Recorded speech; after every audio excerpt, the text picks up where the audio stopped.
Big boss Malayalam 6ാം season 40ാം ദിവസത്തിലെത്തി നിൽക്കുകയാണ്. ഈ season ഷോയുടെ പകുതിയിലേക്ക് എത്തുമ്പോഴും വിജയസാധ്യതയുള്ള മത്സരാർത്ഥികളെ പറയാൻ ഇപ്പോഴും വളരെ പ്രയാസമാണ്.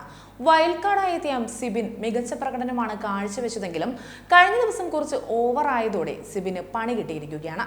ജാസ്മിനോട് മോശമായ രീതിയിൽ ആംഗ്യം കാണിച്ചതിന് സിബിന് ബിഗ് ബോസ് വാർണിംഗ് കൊടുത്തിരിക്കുകയാണ്. അതോടെ സിബിൻ ജാസ്മിനോടും മറ്റെല്ലാവരോടുമായി മാപ്പ് ചോദിക്കുന്നുണ്ടെങ്കിലും ഈ വിഷയം മോഹൻലാൽ വരുന്ന എപ്പിസോഡിൽ സംസാരിക്കുമെന്നും ബിഗ് ബോസ് പറയുന്നുണ്ട്.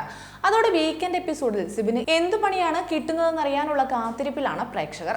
തന്നെ വിഷമിപ്പിക്കുന്ന തരത്തിൽ ഒരു സഹമത്സരാർത്ഥി ഒരു കമന്റ് പറഞ്ഞുവെന്നും താനത് കേൾക്കാനിടയായെന്നും സംസാരിക്കുമ്പോൾ വാക്കുകൾ സൂക്ഷിക്കണമെന്നും എല്ലാവരെയും ഹാളിൽ വിളിച്ചുകൂട്ടി ജാൻമണി പറയുന്നുണ്ട്.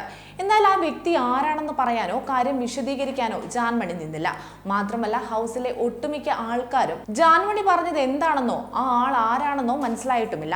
എന്നാൽ അർജുനെ ഉദ്ദേശിച്ചാണ് ജാൻമണി അക്കാര്യം പറഞ്ഞതെന്ന് ഷോ കണ്ടുകൊണ്ടിരിക്കുന്ന പ്രേക്ഷകർക്ക് മനസ്സിലായിട്ടുണ്ട്.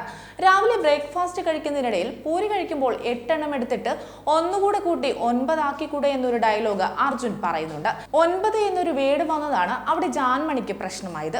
പക്ഷെ കേട്ട എല്ലാവർക്കും അതൊരു നോർമൽ ടോക്ക് പോലെയാണ് തോന്നിയത്.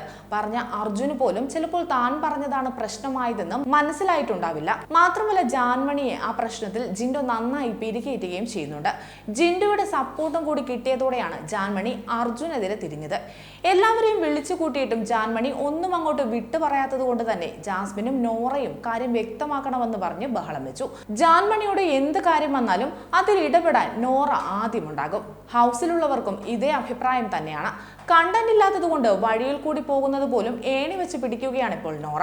അതുകൊണ്ട് തന്നെ ജാൻമണി പറഞ്ഞ കാര്യം മനസ്സിലാകാഞ്ഞിട്ടും ജാസ്മിനും നോറയും ബഹളം വയ്ക്കാൻ തുടങ്ങി. അതിനിടയിലാണ് രാവിലെ തന്നെ കണ്ടന്റ് ഇല്ലാതെ വിഷമിച്ചിരുന്ന ജാസ്മിന് സിബിൻ തന്നെ ഒരു കണ്ടന്റ് ഇട്ടുകൊടുക്കുന്നത്. ജാസ്മിൻ സിബിനെ പ്രൊവോക്ക് ചെയ്യുന്നതിനിടയിൽ സിബിന്റെ കൺട്രോൾ പോയി മോശമായ ആംഗ്യം ജാസ്മിനെതിരെ സിബിൻ കാണിക്കുന്നുണ്ട്.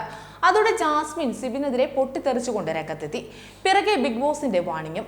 ആദ്യം തെറ്റ് ചെയ്തെന്ന് സിബിൻ സമ്മതിച്ചില്ലെങ്കിലും പിന്നീട് ക്ഷമ ചോദിക്കുകയായിരുന്നു. കുട്ടികളടക്കം കുടുംബ പ്രേക്ഷകർ കാണുന്ന ഷോ ആയതുകൊണ്ട് തന്നെ ഇത്തരത്തിലുള്ള സെൻസിറ്റീവ് വിഷയങ്ങളെക്കുറിച്ച് ഷോയിൽ കൂടുതൽ ചർച്ച വേണ്ടെന്ന് ബിഗ് ബോസ് അനൗൺസ് ചെയ്തതോടെ കൂടുതൽ ആളിപ്പടരാതെ ആ വിഷയം അവിടെ അണഞ്ഞു. എന്നാൽ അത് വിട്ടുകളയാൻ ജാസ്മിൻ ഒട്ടും തയ്യാറല്ല. ഏതായാലും വീക്കെൻഡ് എപ്പിസോഡിൽ സിബിനുള്ള പണിഷ്മെന്റുമായിട്ടായിരിക്കും ലാലേട്ടൻ വരുന്നത്. മാത്രമല്ല ഈ വിഷയം അകത്ത് മാത്രമല്ല പുറത്തും വലിയ രീതിയിൽ ചർച്ചയായിട്ടുണ്ട്. അതിനിടയിൽ കഴിഞ്ഞ ദിവസം ജയിൽ നോമിനേഷനും ക്യാപ്റ്റൻസി ടാസ്കും എല്ലാം നടന്നു.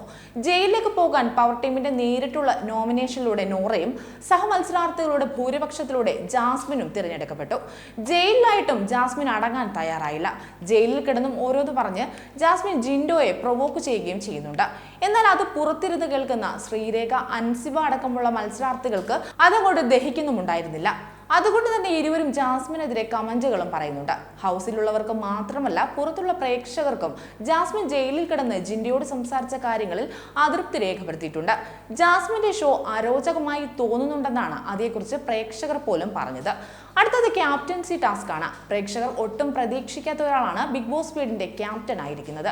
ജിൻഡോ, ശ്രീതു, നന്ദന എന്നിവരാണ് ക്യാപ്റ്റൻസി ടാസ്കിനായി മത്സരിച്ചത്. രസകരമായ ഒരു ടാസ്ക് ആണ് ക്യാപ്റ്റൻസി തീരുമാനിക്കാനായി ബിഗ് ബോസ് ഇക്കുറി നൽകിയത്. ഹൗസിന് പുറത്ത് തയ്യാറാക്കപ്പെട്ട കളിസ്ഥലത്ത് 3 പെഡസ്റ്റൽ ഫാനുകളിലായി കപ്പുകൾ ഘടിപ്പിച്ചിരിക്കുന്നു. ഫാനുകളിൽ നിന്ന് കൃത്യമായ അകലത്തിൽ 3 മത്സരാർത്ഥികൾക്കും നിൽക്കേണ്ട പോയിന്റുകളും അടയാളപ്പെടുത്തിയിരിക്കുന്നു. രണ്ടിനും ഇടയ്ക്കായി മേശകളുമുണ്ട്.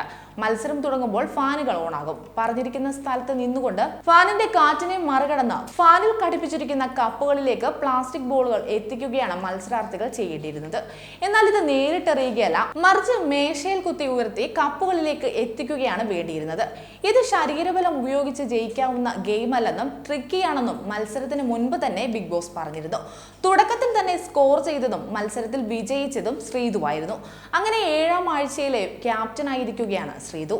ഏതായാലും ഷോ തുടങ്ങി ഇത്രയുമായിട്ടും കാര്യമായി ഒന്നിലും ഇടപെടാത്ത ശ്രീതുവിന് ഒന്ന് ആക്റ്റീവ് ആകാനുള്ള അവസരം കൂടിയാണ് ഈ ക്യാപ്റ്റൻ സ്ഥാനം.